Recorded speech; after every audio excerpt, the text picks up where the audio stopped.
Revenons un instant sur l'expression lier et délier. Je cite Matthieu. Ne jugez point, afin que vous ne soyez point jugés, car on vous jugera du jugement dont vous jugez, et l'on vous mesurera avec la mesure dont vous mesurez. Ou encore, si vous pardonnez aux hommes leurs offenses, votre Père céleste vous pardonnera aussi. Mais si vous ne pardonnez pas aux hommes, votre Père ne vous pardonnera pas non plus vos offenses. Fin de citation. Une fois encore, il ne s'agissait pas d'un pouvoir toxique temporel confié par Dieu à ses ministres sur terre. Christ rappelait uniquement les lois spirituelles de compensation et de causalité entre le ciel et la terre. Ce sont nos actes qui sont, par eux-mêmes, liés ou déliés selon l'amour qu'on y met. Il ne s'agit pas ici de culpabilité, mais de responsabilité. Nos actes ont des conséquences, certes dans ce monde, mais surtout dans l'autre. Les souffrances que nous infligeons à autrui ici-bas engendrent des souffrances dans l'au-delà dont on ignore totalement les conséquences. Alors reprenons notre étude et commençons par la Genèse. Je cite. Puis Dieu dit, faisons l'homme à notre image, selon notre ressemblance. De quoi s'agit-il? Mais toujours de notre nature double. Faisons l'homme à notre image, ou l'imago Dei, est en rapport bien évidemment avec notre versant terrestre. Mais qu'en est-il de sa ressemblance? Réponse, nous en sommes très loin. En effet, notre libre arbitre nous confère la liberté de nous aimer les uns les autres, ou pas. Le destin de l'humanité est une page blanche. Notre Père Céleste ne sait pas si nous allons nous convertir à l'amour d'autrui, ou lui tourner le dos éternellement. D'où l'invitation, injonction originelle que je vous ai proposée dès lors que nous avons commencé à creuser des tombes pour nos amours. Au vrai, Dieu ignore ce que nous allons écrire en termes de destinée. Sinon, nous serions des clones de Dieu, et non des créatures libres. Ainsi, Dieu sur terre s'avère, premièrement, impuissant, parce qu'il a retiré sa volonté pour laisser la nôtre. Deuxièmement, pauvre, car il nous a tout donné. Troisièmement, il est discret, parce que l'amour ne peut jamais s'imposer. Et enfin, ignorant, car il ne sait pas si nous allons répondre à son amour par l'amour. Voilà sa ressemblance sur terre. Voilà les clés initiatiques rappelées par toute la pensée du Christ pour entrer au royaume des cieux. Alors voyons à présent la transsubstantiation. C'est le rituel de la Pâque, qui veut dire passage, selon lequel le pain et le vin deviennent le corps et le sang du Christ. Mais, tout en conservant leurs caractéristiques physiques originelles. Et ce point est essentiel. Il ne s'agit pas d'un miracle physique, mais d'un miracle spirituel, celui de nous transcender, de passer d'une substance à l'autre. Le mot transsubstantiation signifie simplement transfert de substance. Il nous invite premièrement à reformer en nous l'unité primordiale originelle, et deuxièmement, au niveau collectif, la nouvelle alliance entre le monde de la terre, de la preuve, de la science, et le monde de l'esprit, de la foi et de la démocratie, c'est-à-dire du régime politique de l'amour. Je cite Luc. « Il fit de même pour la coupe après le repas, disant « Cette coupe est la nouvelle alliance en mon sang versé pour vous. » Or le sang est traditionnellement le véhicule de l'âme, substance de l'esprit, et le véhicule organique, substance du corps. En un mot, le sang est l'alliance consubstantielle des deux mondes en nous. Constitution double de notre nature que le Christ nous rappelle une fois de plus. Mais surtout, il nous demande de ne jamais l'oublier. Faites cela en mémoire de moi. Je vais y revenir. Ce rituel vient donc consacrer notre faculté surnaturelle, exceptionnelle, de nous transcender, de nous hisser d'un monde à l'autre, de notre nature physique, pain et vin, à notre nature spiritualisée, la surnature de notre âme-cœur. Ceci est mon corps, ceci est mon sang. Son corps représente le cœur pur qui aime, et son sang le véhicule de l'âme en nous.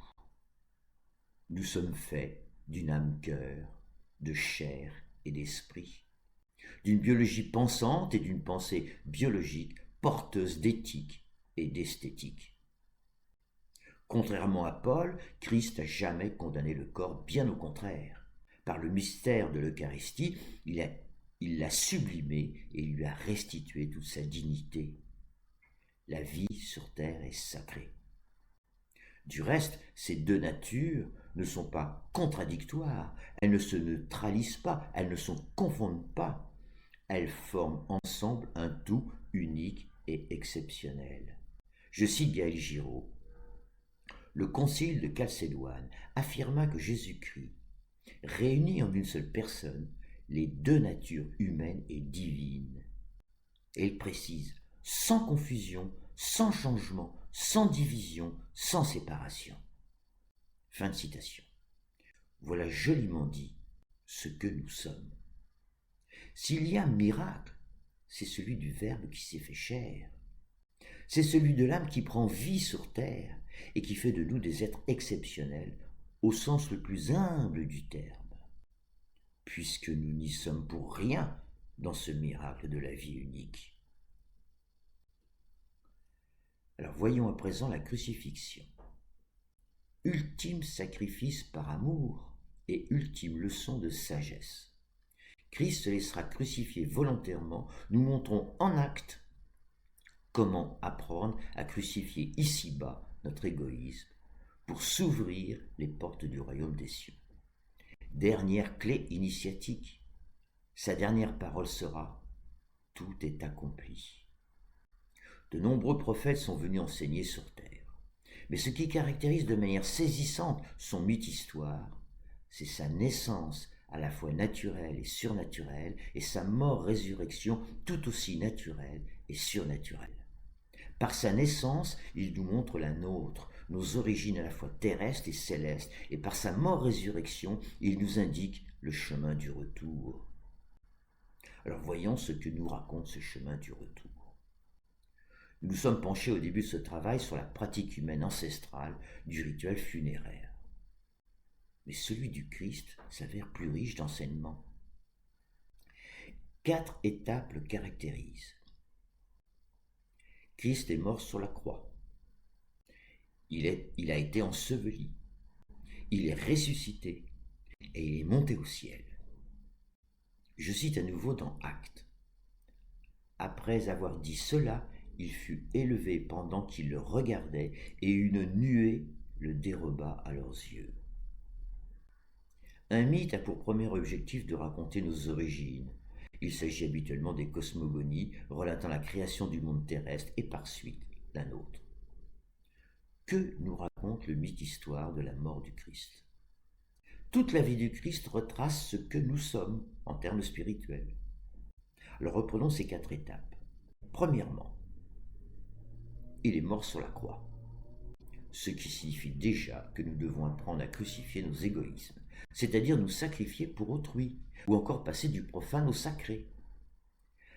Pratique romaine d'une cruauté inouïe, elle nous rappelle notre état d'asservissement, de soumission, d'esclave, face à un monde en perdition, cruel et égoïste. Rome symbolise le pouvoir toxique sur autrui, et Christ le pouvoir en commun libérateur. Deuxièmement, il a été enseveli. Il rappelle l'étape du rituel funéraire d'origine qui nous a décrochés de l'évolutionnisme et libérés des chaînes du monde de la matière. Étape nécessaire, rappelant que nous sommes nés de la poussière, l'humilité vient du mot l'humus, et qu'avant de retourner à nos origines célestes, nous devons à nouveau passer par la poussière. Donc, une seconde fois, par l'humilité. Autrement dit, la vie sur terre est un emprunt. Nous ne sommes que les enfants de nos parents célestes et terrestres. Entre les deux, à nous de cheminer vers l'amour, condition nécessaire pour retrouver le chemin du royaume des cieux. Une question à cet égard me taraude toujours. Que savaient-ils en conscience nos ancêtres quand ils ont commencé à creuser des tombes? Que l'amour sur terre était consubstantiel à l'éternité? Sans doute. Mais que savaient-ils de la suite? Dans le podcast suivant sur la nature des anges, je vais esquisser une hypothèse, laquelle ne sera révélée que 100 000 ans plus tard, notamment par la psychostasie en Égypte antique. Bon. Troisièmement, il est ressuscité. C'est l'annonce de la bonne nouvelle, l'évangile, d'une vie après la vie, d'une vie céleste après la vie terrestre. La résurrection en grec se dit anastasia, signifie relever, redresser. L'âme est alors relevée, notamment de ses erreurs sur terre, par miséricorde. Comme nous pardonnons, nous serons pardonnés. Un jour peut-être je vous raconterai les 7 miracles du Christ chez Jean, qui révèlent le processus de la résurrection. Quatrièmement, il est monté au ciel. Il nous montre le chemin mystérieux que nos âmes vont prendre pour passer de ce monde terrestre au monde céleste. Nous n'allons pas dans la voie lactée, mais dans une autre dimension, celle qu'empruntent les témoins des œufs émis par ce fameux tunnel. Or, si la tombe s'avère un point final sur terre, elle est aussi une porte. Saviez-vous pourquoi il existe un fleuriste à côté des cimetières? Pour fleurir cette porte funeste. Et pourquoi? Parce que la fleur est le symbole de renaissance. Étrange comportement qui en dit long, n'est-ce pas? Autrement dit, quand nous avons commencé à creuser des tombes pour nos amours, nous espérions une suite. Christ nous l'a décrite et enseigné comment y retourner, en nous aimant les uns les autres. Ce que nous savions à l'origine, sauf qu'entre-temps, nous l'avions oublié. D'où le « faites cela en mémoire de moi », ce qui nous invite à ne plus jamais oublier d'où nous venons, ce que nous sommes et où nous irons. Or, combien sommes-nous à s'en souvenir? Que signifie le retour du Messie? Ce sera l'éveil en nous du Saint-Esprit au sens littéral. On revient à l'entre-nous de Gaël Giraud. Son retour s'est donc déjà produit symboliquement le jour de la Pentecôte, jour de la révélation de l'Esprit Saint à Marie et aux apôtres, c'est-à-dire à nous. Ce retour s'avère donc en nous ou pas, rien d'autre. Inutile d'être croyant pour cela, puisqu'il est l'amour incarné. Il suffit donc d'accueillir l'amour pour autrui, en soi-même. Ce que vous faites au plus petit de mes frères, c'est à moi que vous le faites. Aucun personnage providentiel, aucun messie, aucun ange n'apparaîtra pour nous sauver de nous-mêmes. Fin des délires messianiques, fin des délires d'un personnage providentiel, le retour du Messie signifie le retour en nous-mêmes de ce que nous sommes tous, si nous voulons nous sauver de nous-mêmes. Il nous reste les 3 tentations au désert. Je cite Matthieu, alors c'est un peu long. Alors Jésus fut emmené par l'Esprit dans le désert pour être tenté par le diable. Après avoir jeûné 40 jours et 40 nuits, il eut faim. Le tentateur, s'étant approché, lui dit « Si tu es fils de Dieu, ordonne que ces pierres deviennent des pains. » Jésus répondit « Il est écrit, l'homme ne vivra pas de pain seulement, mais de toute parole qui sort de la bouche de Dieu. » Le diable le transporta dans la ville sainte, le plaça sur le haut du temple et lui dit « Si tu es fils de Dieu, jette-toi en bas, car il est écrit, il donnera des ordres à ses anges à ton sujet, et ils te porteront sur les mains, de peur que ton pied ne heurte contre une pierre. » Jésus lui dit, il est aussi écrit, tu ne tenteras point le Seigneur ton Dieu. Le diable transporta encore sur une montagne très élevée, il lui montra tous les royaumes du monde et leur gloire, et lui dit, je te donnerai toutes ces choses si tu te prosternes et m'adores. Jésus lui dit, retire-toi, Satan, car il est écrit, tu adoreras le Seigneur ton Dieu, et tu le serviras lui seul. Alors le diable laissa, et voici, des anges vinrent auprès de Jésus et le servaient. Fin de citation. Durant la première tentation, celle qui concerne l'appropriation illégitime, Jésus nous rappelle qu'à une nature double, il convient d'alimenter le corps, le pain, et l'esprit, les saintes paroles divines. Jésus vient de recevoir le baptême, la seconde naissance à l'esprit sur terre. Autrement dit, dès que nous sommes face en conscience à un dilemme moral ou une contradiction émotionnelle interne, notre libre arbitre oscille et peut nous tenter. L'altruisme ou l'égoïsme, le sacré ou le profane, la démocratie ou la tyrannie. Plus encore du point de vue collectif, comme nous sommes capables de penser et d'aimer de manière illimitée, nous pouvons pencher sur la propriété illimitée. Ce qui nous ramène à toute la problématique de la chute néolithique, l'origine de tous nos malheurs.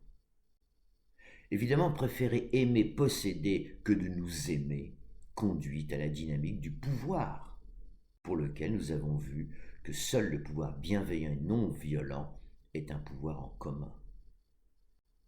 Étrangement, le Christ évoque la possibilité de tenter le Seigneur. De quoi s'agit-il ? Eh bien, de l'essence même de l'amour. Car outre nos trois tentations terrestres, l'amour lui-même peut tenter, y compris le Seigneur, d'enfreindre les lois de la nature et de l'esprit. Que ne ferait une mère pour sauver son enfant ? C'est même précisément l'objet du miracle, comme le miracle de guérison.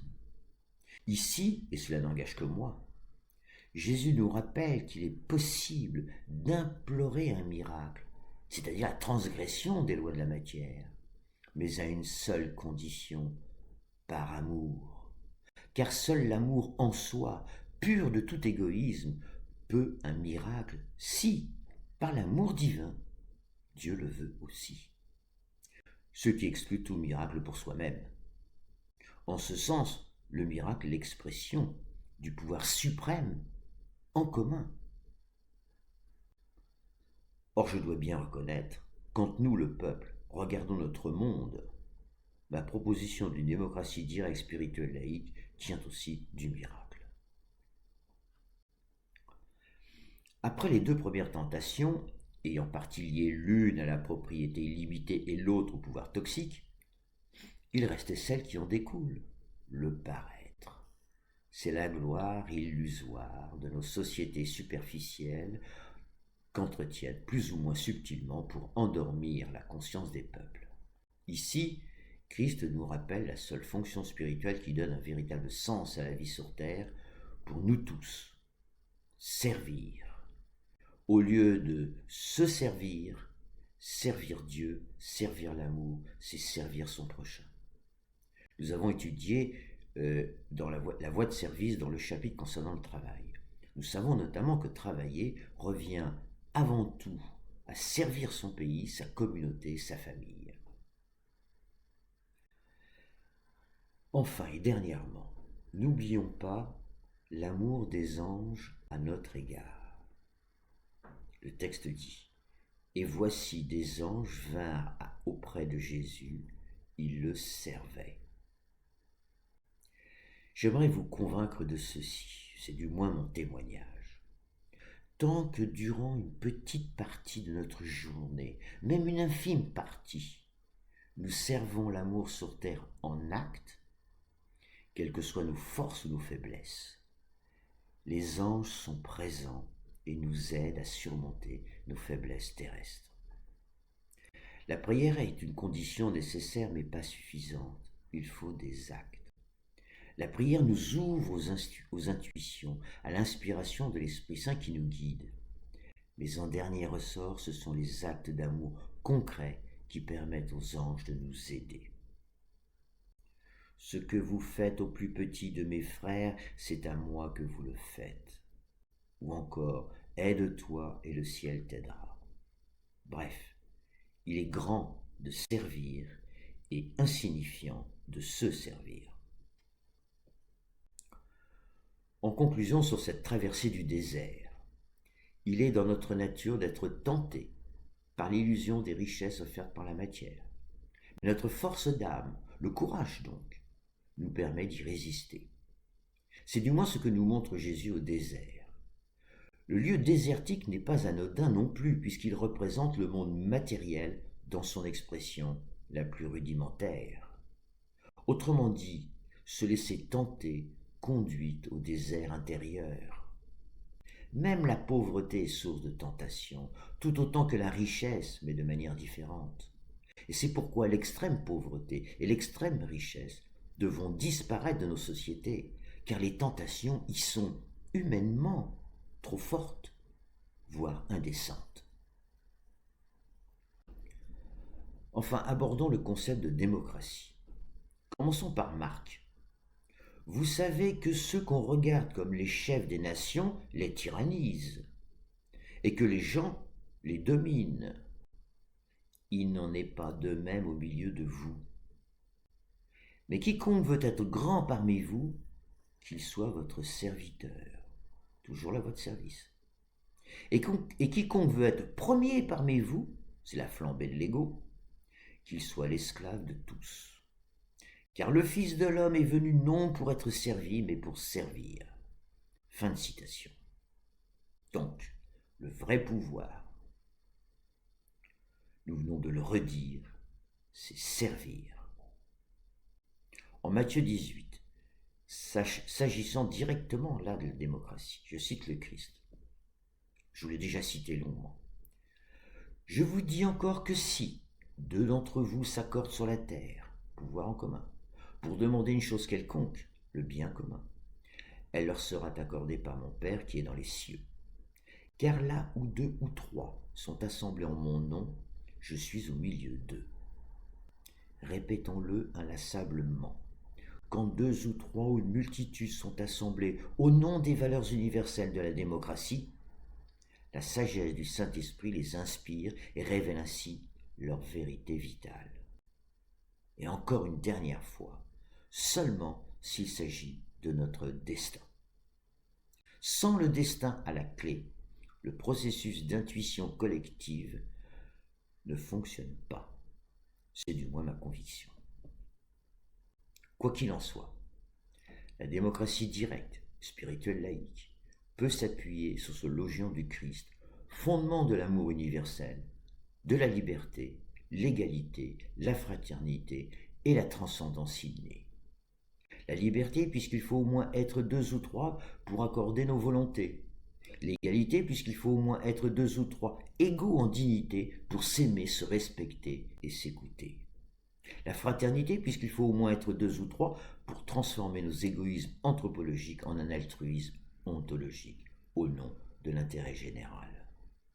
Enfin, la transcendance naturelle. Puisqu'une fois assemblés en son nom, c'est-à-dire l'amour, nous nous hissons de notre nature vers sa surnature. Je suis au milieu d'eux.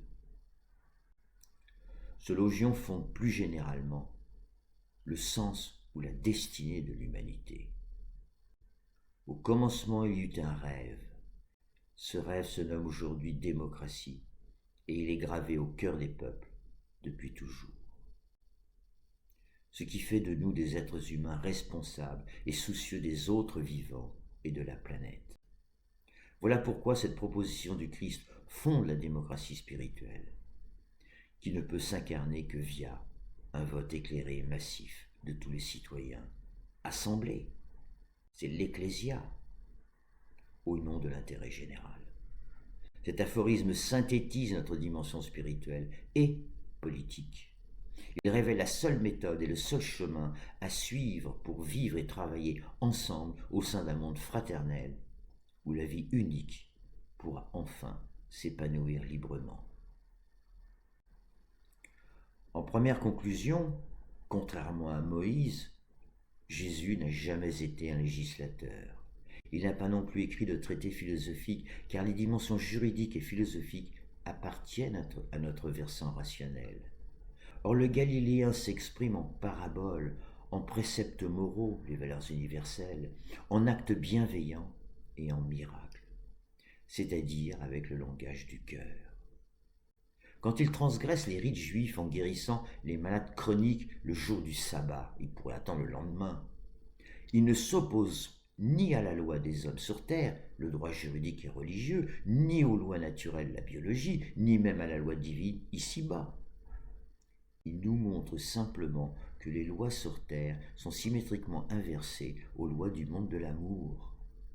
Par amour pour autrui, nous pouvons parfois, nous devons nous affranchir du déterminisme des lois terrestres ou des morales sociales. En seconde conclusion, il importe donc de bien distinguer la pensée du Christ de celle des religions qui ont pris appui sur elle. Christ est venu en premier lieu nous révéler notre nature spirituelle. Quand il commande à ses apôtres d'aller dans le monde porter la bonne parole, évangéliser, il n'est pas question de nouvelles religions. Il s'agit avant tout de révéler à l'humanité sa vraie nature, sa nature double, ses origines et sa finalité. Rien d'autre. Souvent, je vous parle des anges, notamment le fait qu'ils m'ont instruit par l'intermédiaire de ma bien-aimée Corinne Munier, née à Nice le 22 mars 1962, partie d'un cancer près de ses frères le 1er mai 2012, belle comme un cœur à l'âge de 50 ans, laissant une joie, un désespoir et un mystère. Dans le prochain podcast, je vous présenterai ce que je sais des anges et dans le fichier PDF associé, j'y ai retranscrit en l'état les principaux messages qui nous concernent tous. Évidemment, je vous invite à les lire et les relire. Remarquez leur prose, pas vraiment de ce monde, pas vraiment rationnelle, subtile et laissant des trous qu'il nous faut combler nous-mêmes. Ils font la moitié du chemin, jamais la totalité. Dans la hiérarchie angélique, c'étaient des séraphins associés au feu céleste. Miséricordieux mais très rigoureux. Ils nommaient leur sœur Séraphine et moi-même belle amie. Ils pensaient et s'exprimaient dans le cadre d'un nous collectif. Aucun individualisme. Alors qu'ils soient ici remerciés et qu'ils me pardonnent mes faiblesses. Et vous, pardon pour mes bafouillages et grand merci pour votre patience.